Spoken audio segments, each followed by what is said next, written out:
Merci Élise, bonjour à tous. J'espère que vous voyez bien le partage de l'écran et que vous m'entendez bien. Bah, pas mal, franchement, ouais. C'est parfait. Bon, très bien. Donc là, effectivement, c'est un premier mardi midi, c'est l'infectiologie très respiratoire. Et donc moi, je vais commencer par les pneumopathies communautaires, parce qu'il y a clairement de l'actualité. Il y a à peu près 6 mois, la SPID fait actualiser ses recommandations pour la prise en charge des pneumopathies aiguës communautaires, avec effectivement quand même des vrais changements, notamment dans les durées d'hospitalisation, mais pas que. Euh, un des points d'attention particuliers, c'est l'imagerie et les examens complémentaires.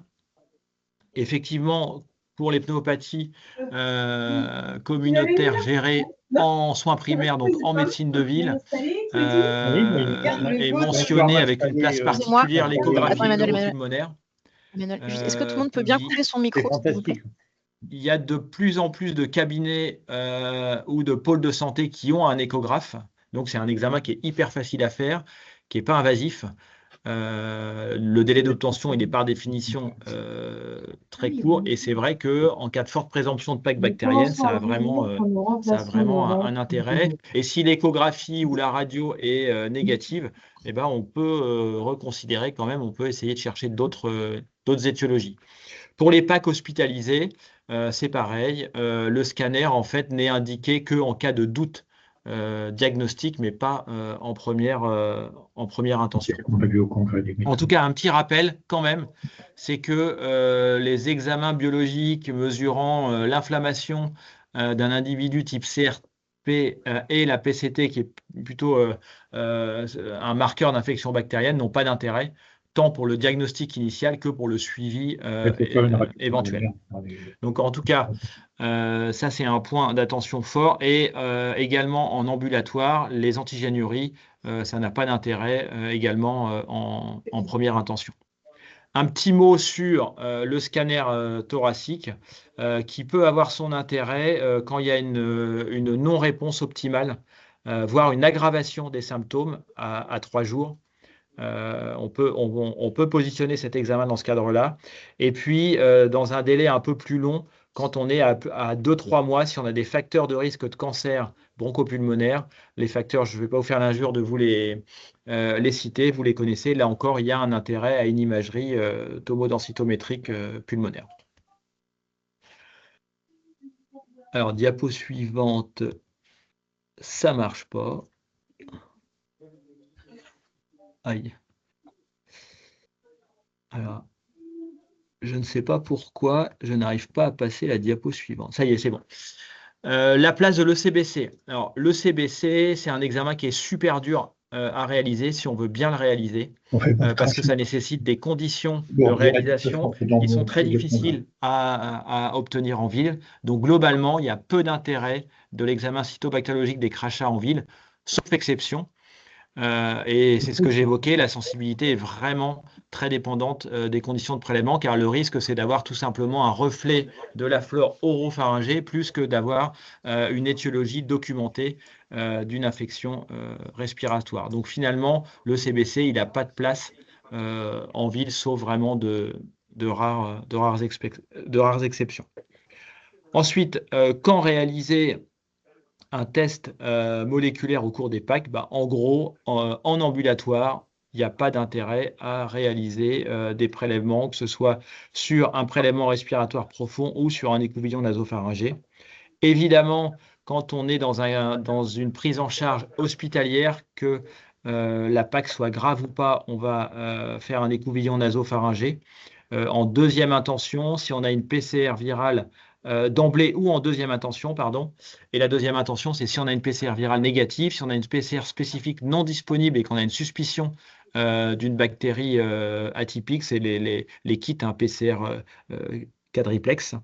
Et puis évidemment, quand on est dans une PAC hospitalisée grave, si on a une antibiothérapie autre que l'association C3G macrolide, ou si on a une suspicion de bactéries atypiques et que les PCR spécifiques ne sont pas disponibles, eh ben on fera un examen sur un prélèvement respiratoire profond.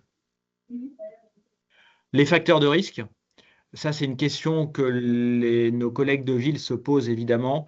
C'est est-ce que j'ai des critères de gravité et donc des critères d'hospitalisation? Là, ce qui change par rapport aux recommandations antérieures, c'est que une seule comorbidité suffit à modifier le choix de l'amoxicilline comme antibiothérapie probabiliste et que l'âge en soi n'est pas un critère à prendre en compte. Il n'y a pas une barrière d'âge qui vous range dans une case d'une conduite à tenir thérapeutique particulière. Et l'asthme également n'est pas une comorbidité qui doit influer sur le choix de l'antibiothérapie probabiliste. Donc ces critères-là, vous les connaissez. L'hospitalisation récente dans les 3 mois précédents, c'est aussi un critère indirect de fragilité. L'exposition à une antibiothérapie dans le mois précédent, sauf des molécules utilisées par exemple dans les cystites, par exemple, l'éthylisme chronique, les troubles de la déglutition, une maladie neurologique avec risque de fausse route, néoplasie active, donc des facteurs d'immunodépression, pour ne pas la citer, BPCO, insuffisance cardiaque congestive, insuffisance hépatique et évidemment l'insuffisance rénale qui est aussi un critère de choix dans l'antibiothérapie d'une PAC. Donc le tableau, et on en vient peut-être maintenant à l'essentiel, il y a une place très importante à la réévaluation. J'ai parfaitement confiance que celle-ci est beaucoup plus aisée en ESMS et à l'hôpital qu'en médecine de ville, parce qu'en médecine de ville, il est même souvent difficile de retoucher les patients, de les revoir ou même d'avoir un simple contact avec eux à 72 heures. Néanmoins, l'intention doit être celle-ci. Et donc, le premier choix, quand on est face à une PAC en ambulatoire sans comorbidité, c'est l'Amox, avec l'alternative, la pristinamycine, à 3 grammes par jour. S'il y a au moins une comorbidité, on rajoute de l'acide clavulanique pour élargir le spectre au staphylocoque doré, notamment. Les stratégies thérapeutiques, donc sans comorbidité, premier choix l'Amox. S'il y a une allergie, pristinamycine. Dès qu'il y a une comorbidité, on rajoute l'acide clavulanique pour élargir le spectre, notamment au staph doré, à certains hémophilus ou à d'autres germes. L'alternative, c'est C3G parentéral. Donc en ville, ce sera principalement la ceftriaxone pour son administration unique journalière. Quand il y a une suspicion de côte sur infection bactérienne, là encore, on rajoute de l'acide clave parce que staphylocoque doré surinfecte très souvent des viroses respiratoires comme la grippe notamment. Et puis évidemment, les bêta-lactamines ne sont pas efficaces sur les germes intracellulaires. Donc dans ce cas-là, si on a une forte suspicion, on va préférer un macrolide. Et j'ai évoqué la réévaluation avec la difficulté parfois de le faire en soins primaires. En tout cas, si on commence par une bêta-lactamine, on réévalue à 3 jours et que l'évolution n'est pas favorable, on va mettre un macrolide et on fera exactement l'inverse si on a commencé par un macrolide. Un des messages clés quand même, c'est de se dire qu'il n'y a pas de place pour les associations en soins primaires ou si peu. Là, c'est en cas de confirmation, de suspicion, de confirmation d'un atypique. Merci. Il n'y a pas de message particulier parce que finalement, quel que soit pour les PAC ambulatoires, l'agent étiologique intracellulaire en cause, on va prendre un macrolide avec globalement une équité d'efficacité d'action entre les différents macrolides disponibles sur le marché. Et que l'alternative, et c'est peut-être une des rares niches où il reste encore, où les fluoroquinolones restent encore utilisables dans le respiratoire, c'est quand il y a une contre-indication au macrolide et au cycline dans le cas de suspicion d'infection à germe intracellulaire. Là, c'est les posologies. Il n'y a pas de scoop. C'est toujours le 3 grammes d'amox ou 3 grammes d'amox acide clave, 1 gramme de ceftriaxone, c'est les posologies habituelles que vous maîtrisez. Je ne vais pas vous faire l'affront de vous les rappeler. Évidemment, ça se corrige s'il y a une insuffisance rénale et en fonction du degré de celle-ci. Maintenant, dans le Vidal, il y a accès aux adaptations posologiques dans le Vidal en ligne. Donc, c'est une ressource qui est quand même très bien faite. Ça fait le lien vers le GPR. Alors, les durées. Là, c'est un gros message tout de même. Vous savez qu'en antibiothérapie, en général, depuis plusieurs années, on va vers une réduction des durées de celle-ci. Parce qu'il y a des essais cliniques qui permettent d'avoir du rationnel scientifique en termes de morbi-mortalité. Et c'est vrai qu'une PAC avec critères de stabilité clinique AJ3, la dose recommandée, c'est 3 jours. Donc, ça nécessite que vous ayez un contact avec votre patient pour évaluer ces critères-là. Quand on a des critères de stabilité clinique qui sont à plus de 3 jours, on va aller à 5 jours, et dans les autres cas seulement, c'est 7 jours. Ce qui veut dire que la durée de traitement d'une PAC en ambulatoire, c'est de 3 à 5 jours. Évidemment, il peut y avoir des exceptions. Ça peut être argumenté, ça doit être argumenté par les critères que vous voyez ci-dessous, et n'hésitez pas à appeler un pneumologue ou un infectiologue en cas de doute. Donc, en conclusion, en termes vraiment de messages importants, c'est en soins primaires pour les PAC, l'échographie pleuropulmonaire a vraiment sa place en première intention. C'est un peu par effet miroir l'inverse de ce que vient de dire Élise pour les pneumopathies d'inhalation. Et que finalement, le scanner thoracique, il est en deuxième ligne ou en cas de doute diagnostique. J'ai évoqué s'il y avait une suspicion de pathologie néoplasique. Au bout de 2-3 mois, on peut faire évidemment ce scanner thoracique. J'ai rappelé l'indication limitée des tests respiratoires moléculaires qui ne doivent pas être systématiques. Je crois qu'en introduction, j'avais aussi avancé le fait que l'âge en tant qu'âge en lui-même n'est pas une comorbidité qui nécessite de passer par exemple de l'amoxicilline à amoxicillin clavulanique. La réévaluation, j'en ai parlé avec le switch vers les macrolides ou les bêta-lactamines selon qu'on ait commencé par l'une ou l'autre de ces classes. Les 3 jours, quand on a une évolution favorable sans facteur de risque en ambulatoire, on peut faire 3 jours. Et puis, bon, ça, j'ai pas trop abordé le sujet de l'indication de l'hémisuccinate d'hydrocortisone en cas de PAC grave. Ça, c'est vraiment pour le volet très hospitalier, voire réanimatoire. Voilà, je suis désolé, ça a été décousu. Je ne sais pas pourquoi on s'est déconnecté. Je m'excuse encore de ce problème technique. Et si vous avez des questions, comme le dit Élise, n'hésitez pas. J'en ai vu une déjà sur Ouais. Moi, je peux te les poser si éosinopénie tu veux. et CRP. Ouais. Voilà.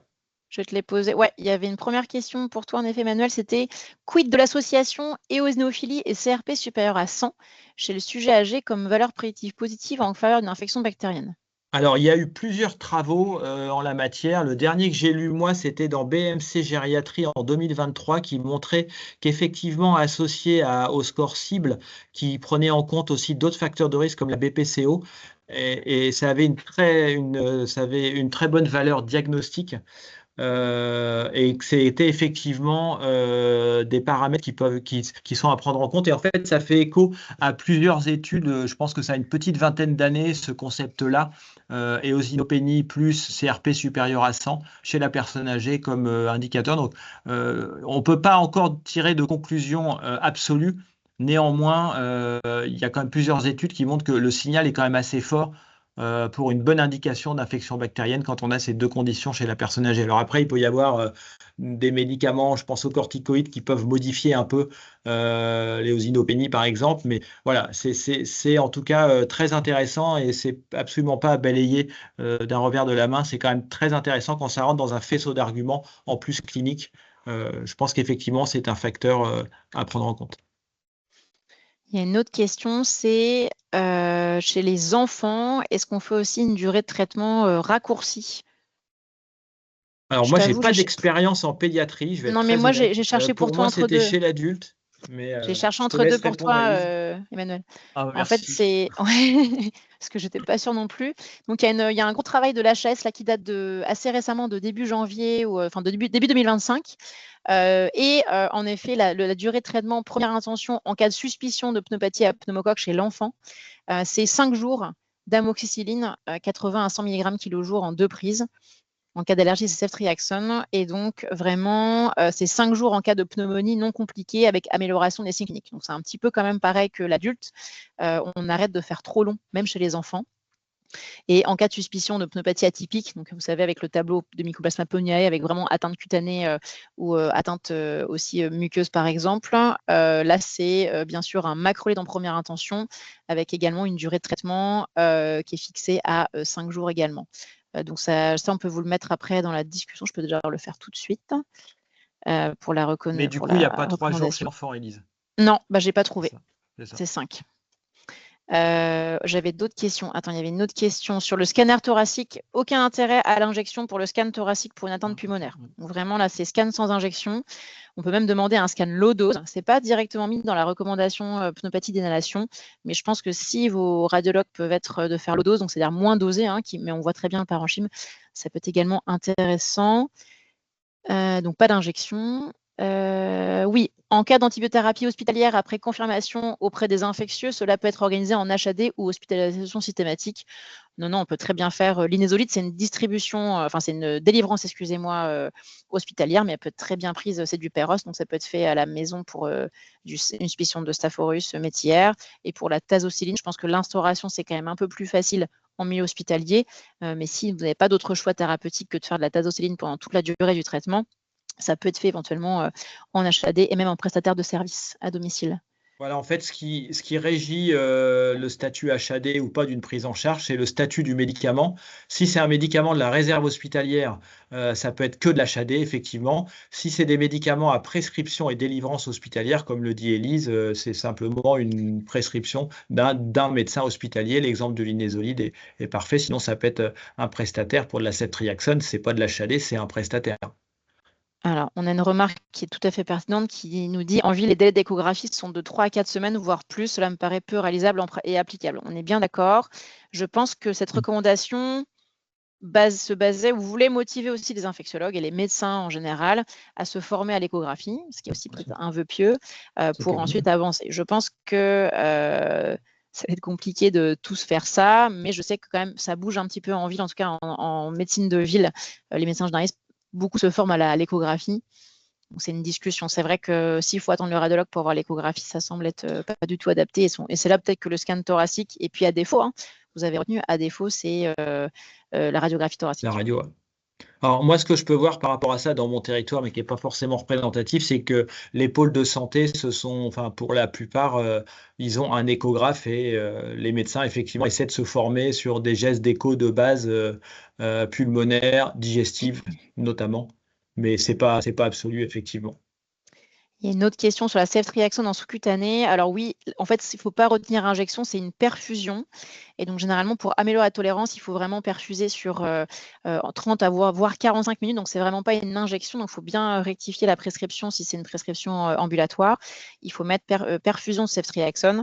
Avec donc 1 gramme, limité à 1 gramme par perfusion sur 30 à 45 minutes pour augmenter la tolérance en sous-cutané et varier aussi les sites de perfusion. Ouais, c'est ça. Le risque de la sous-cutanée en injectable direct, c'est la douleur et éventuellement les complications cutanées à type de nécrose, mais qui sont, je pense, négligeables quand on perfuse lentement. D'où la recommandation qui devrait arriver, je vous dis, fin 2025. On ne fait plus d'intramusculaire pour la douleur. Alors, c'est très personnel. Moi, personnellement, je préférerais en sous-cutané qu'en intramusculaire, mais intramusculaire avec un antalgique, donc lidocaïne, s'il vous plaît, pour diminuer la douleur, est possible aussi. Pas toujours facile chez les patients qui sont sous anticoagulants, ce qui est assez fréquent quand même.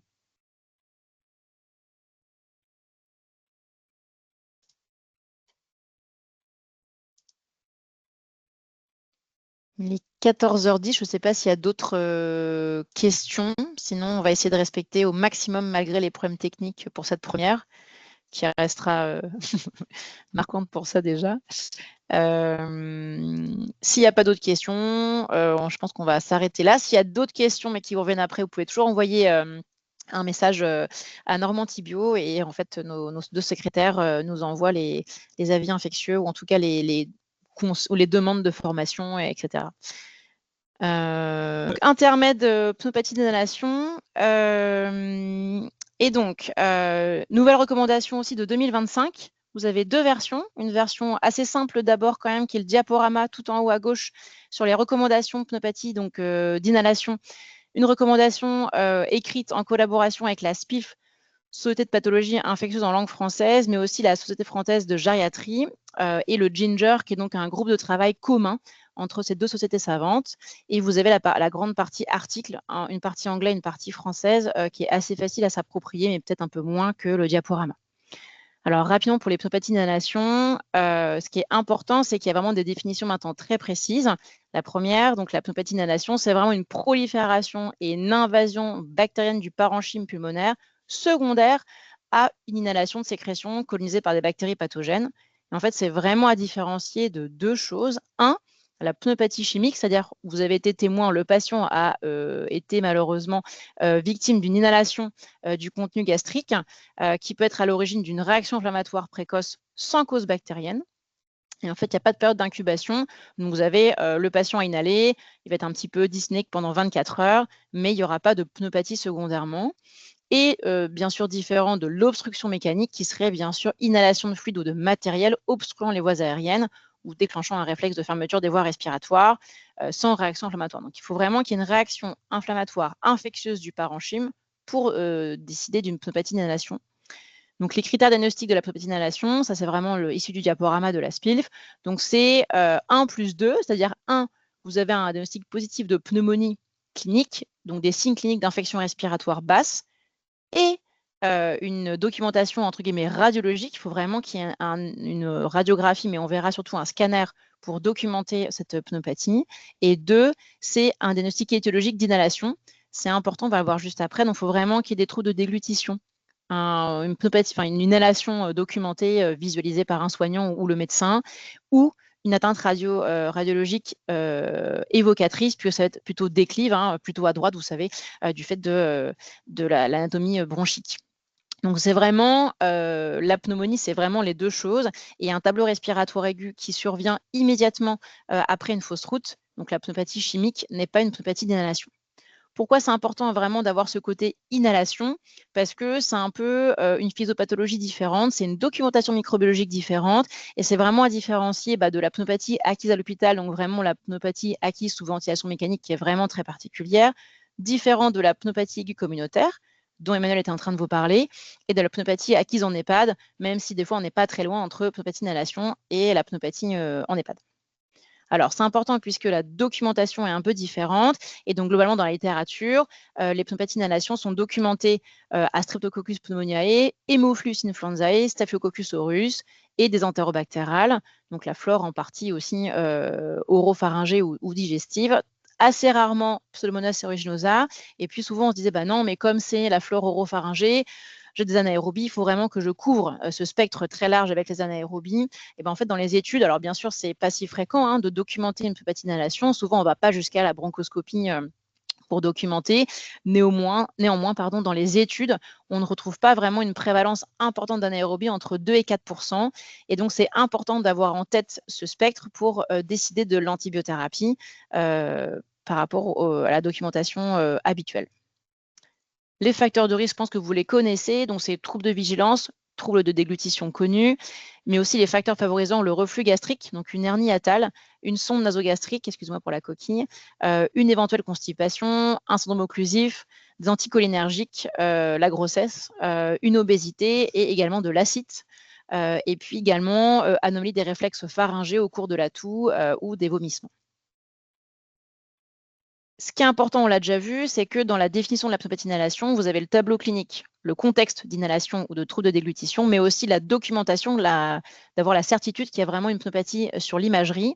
Et là, ça va être un peu compliqué peut-être pour tout le monde, mais dans la recommandation, c'est vraiment dit comme tel, c'est le scanner thoracique en première intention pour vraiment éliminer des diagnostics différentiels et avoir ce diagnostic rapide sans délai. À défaut, c'est l'échographie pulmonaire. C'est pareil, je pense que assez peu de médecins pour l'instant font de l'échographie, encore que ça se développe quand même en médecine de ville, avec des formations particulières et avec un système d'échographie à clipser sur le smartphone. Et puis, à défaut encore, donc en scanner, à défaut échographie et à défaut radiographie thoracique, qui est quand même l'examen plus facile à obtenir en temps normal, en particulier en ambulatoire. Au niveau biologique, en fait, il faut surtout retenir qu'on ne fait pas grand-chose. Globalement, aucun marqueur biologique, donc la vitesse de sédimentation, la VS, il faut vraiment l'oublier. Dans les maladies infectieuses, on ne le fait plus jamais, donc ne prescrivez plus jamais de VS pour les patients, ça ne sert à rien. La PCT, donc la procalcitonin, c'est vraiment pareil, non adapté, et la CRP ne servira pas au diagnostic. Ça peut être intéressant en première intention de dire est-ce que j'ai une pneumopathie d'inhalation, je veux voir un petit peu le niveau d'inflammation pour éventuellement contrôler la réponse systémique biologique, mais ça n'a pas d'intérêt pour le diagnostic. Pas d'examen complémentaire bactériologie systématique. On va faire seulement un ECBC seulement si on va mettre un antibiotique actif sur Pseudomonas aeruginosa, donc on suspecte une pneumopathie à Pseudomonas aeruginosa qui n'est pas très fréquente, comme on le disait juste avant.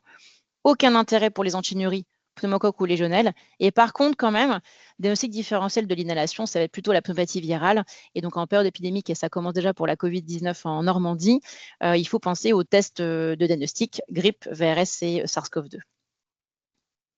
L'antibiothérapie pour la pneumopathe inhalation, c'est en première intention l'Augmentin, donc amoxicilline acide clavulanique, plutôt oral, par voie orale, à défaut par voie IV. Et si vraiment c'est impossible la voie orale et la voie IV, on préconisera ceftriaxone, donc de la roséphine en sous-cutané en monothérapie. Je vous le mets, juste c'était mis en bas, mais je vous le dis maintenant. Il est recommandé de ne pas associer le métronidazole à la ceftriaxone, donc il n'y a plus de flagylle dans la pneumopathe inhalation, donc il n'y a plus la bithérapie qu'on a peut-être tous prescrit. C3G plus flagylle, c'est terminé. C'est vraiment Augmentin en première intention et en deuxième intention ceftriaxone. Si allergie, donc allergie à la pénicilline, sans contre-indication au C3G, on va mettre ceftriaxone IV au sous-cutané en monothérapie. Et si vraiment contre-indication formelle à toutes les bêta-lactamines, plutôt du Bactrim. Donc pareil, plutôt Péros et à défaut intraveineux. Alors, compte à tenir un petit peu dans les contextes particuliers, vous avez une fausse route documentée, constatée, pas d'antibiothérapie tout de suite. On surveille, donc surveillance clinique simplement, même pas de prise de sang non plus, c'est pas la peine. Et vraiment, on va introduire une antibiothérapie uniquement en présence des critères de pneumopathie d'inhalation. Vous avez débuté un traitement par Augmentin, les recommandations, et puis 3 jours après le début du traitement, l'évolution n'est pas favorable. Donc, on suspecte cette fois-ci une infection un peu plus complexe, Pseudomonas ou d'autres entérobactériales qui pourraient être résistantes à l'Augmentin. Et là, on met plutôt Piperacillin tazobactam. En cas de rechute ou de récidive de pneumopathie d'inhalation, ça c'est vraiment intéressant, on ne réélargit pas. On ne met pas ceftriaxone quand on a mis Augmentin ou on ne met pas non plus Piperacillin tazobactam. On reprend le schéma antibiotique initial qui est donc l'Augmentin. Par ailleurs, pas de corticothérapie Péros, pas non plus d'aérosol systématique, sauf bien sûr bronchospasme associé. Donc là, je pense que ça vaut le coup de nous appeler parce que c'est des pneumopathies particulières. Donc quand on suspecte un Pseudomonas aeruginosa, quand on suspecte un Staphylococcus aureus méticine résistant, je pense que vous avez le droit, entre guillemets, de nous appeler en tant qu'infectiologue. Donc la première, c'est pneumopathie à Pseudomonas aeruginosa. On va suspecter quand on a déjà eu un antécédent de colonisation ou d'infection respiratoire récente à ce pathogène.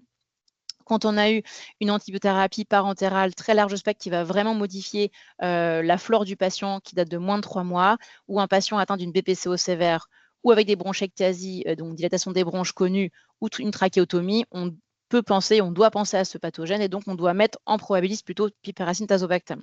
C'est un antibiotique à très large spectre, simplement en perfusion, en intraveineux, et je pense que ça vaut le coup de nous appeler. Il en va de même quand on suspecte un Staphylococcus aureus résistant à la méticilline. On ajoute l'inésolide au traitement probabiliste. C'est pareil, c'est un traitement de réserve hospitalière. Ça vaut le coup d'avoir l'avis infectiologique pour ce type de pathogène. En l'absence de facteurs de risque, vous n'avez pas d'argument pour un Pseudomonas, pas d'argument pour un SAM, on reprend l'Augmentin. Et puis en cas de pneumopathie grave, je pense qu'Emmanuel en parlera juste après, on suit les recommandations de la SPILF. Ça, c'est les schémas thérapeutiques. Globalement, pour un patient normorénal, c'est de l'Augmentin 1 g x 3 par jour, la ceftriaxone 1 g, le Bactrim, vous avez ici, donc c'est du Bactrim forte, 800 mg 3 par jour, et la tazocilline chez le normorénal, 4 g x 4. Et je rappelle, la voie d'administration à favoriser, c'est en version, vraiment Péros, à défaut IV et vraiment en dernier délai sous-cutané. Il y avait eu beaucoup de questions sur les sous-cutanés avec des indications très restreintes, voire quasiment interdites, entre guillemets, par la NSM. Il y a un document qui va sortir très prochainement, pareil, de la SPILF sur les antibiothérapies en sous-cutané. La durée, ça c'est important, c'est 5 jours. Donc, ce n'est pas 7, ce n'est pas 10, c'est 5 jours en cas d'évolution clinique favorable. Je pense qu'on peut monter jusqu'à 7 si vraiment il n'y a pas d'évolution favorable à 3 jours. Et vous avez ici les critères de bonne évolutivité qui ressemblent beaucoup aux critères que va vous représenter Emmanuel juste après, qui sont donc une apyrexie, une pression systolique supérieure à 90, une fréquence cardiaque inférieure ou égale à 100, une fréquence respiratoire inférieure à 24 et une saturation correcte supérieure à 90. Ça, c'est important. La persistance de la toux n'est pas un critère d'échec. Donc ça, c'est important. Si le patient continue à tousser, mais vous avez tous les autres critères qui sont remplis au-dessus, vous pouvez arrêter le traitement à 5 jours. C'est important dans la pneumopathie inhalation de prévenir la récidive, parce que souvent, c'est des facteurs qui ne sont pas si faciles que ça à corriger, surtout si c'est une pathologie neurologique, par exemple, sous-jacente. Donc, c'est la position demi-assise au moins supérieure à 30 degrés pour l'alimentation et l'hydratation, la mobilisation avec la mise au fauteuil, une verticalisation et une rééducation précoce. C'est toujours tester la déglutition avant la prise orale, avec des soins aussi d'hygiène bucco-dentaire très importants pour prévenir cette prolifération bactérienne locale et donc aussi les troubles de déglutition associés à la mauvaise hygiène bucco-dentaire. Éventuellement discuter l'épaississement des liquides, l'alimentation par la sonde nasogastrique ou par une gastrostomie, en fait, c'est pas vraiment efficace pour diminuer les pneumopathies d'inhalation et surtout pas de scopolamine en préventif de pneumopathie d'inhalation. Et il faut aussi penser à la comédication parce que chez les sujets âgés, il y a des médicaments qui provoquent ou qui augmentent le risque de pneumopathie d'inhalation. Donc, c'est bien sûr les médicaments qui baissent la vigilance comme les psychotropes, les médicaments qui interfèrent avec la déglutition comme les anticholinergiques et aussi les IPP qu'on prescrit quand même beaucoup tous, probablement trop, qui augmentent ce risque de pneumopathie d'inhalation. Et puis, donc, c'est intéressant de se dire si vraiment des inhalations qui sont très importantes et que le patient peut être à même d'être rééduqué, de faire vraiment un test de déglutition, une évaluation nutritionnelle et éventuellement un avis spécialisé, orthophoniste, kinésithérapie ou même gériatre, gastro-entérologue ou ORL. Alors, si je pouvais juste résumer les pneumopathies d'inhalation en une diapo, donc il faut vraiment différencier la pneumopathie chimique post-inhalation sans pneumopathie infectieuse, de la pneumopathie infectieuse qu'il faudra traiter par antibiotique. Donc, on ne traite pas toute inhalation par antibiotique, même s'il y a de la fièvre pendant 24 heures. Le scanner thoracique, c'est l'examen de référence d'imagerie et non plus la radio. Le traitement antibiotique de référence, c'est l'Augmentin par voie orale, 1 g x 3 pour un normorénal. La durée de traitement, c'est 5 jours en cas de bonne évolution, maximum 7. Si récidive ou si rechute de la pneumopathie d'inhalation, c'est le même traitement antibiotique, on n'élargit pas le spectre antibiotique, hormis sous traitement, au-delà de 3 jours, sans efficacité, il faut penser à élargir. Les cas particuliers, Pseudomonas aeruginosa et SARM, il faut vraiment, je pense, nous appeler en tant qu'infectiologue, ça devient un peu compliqué. Et la prévention est très importante, évidemment, dans ce contexte-là. Je vous remets ici le lien vers la carte des avis infectieux de Normandie, soit sous format EMA, donc équipe multiplaire en antibiothérapie, mais les infectiologues sont tous présents sur le territoire et s'ils ne sont pas présents, il y a un intérim qui est fait par les équipes en place. Et à dans un mois, super. J'allais dire ça, super. À dans un mois. La prochaine date, Cécile, peut-être si tu peux nous redire exactement mardi 28. Donc c'est pendant les vacances scolaires, mais on voulait vraiment respecter ce côté mensuel. Donc la prochaine fois, c'est pendant les vacances scolaires, le 28 octobre, même horaire, un mardi, c'est infectiologie, 13h30, 14h. Et nous parlons de vaccination, je crois, sauf erreur de ma part. Cécile, corrige-moi si je me trompe. C'est ça. Dans la thématique, puisque la campagne vaccinale commence le 14 octobre, grippe Covid-19. Donc, n'hésitez pas à vous connecter. S'il n'y a pas d'autres questions, nous vous souhaitons une excellente après-midi. Bye bye. Au revoir.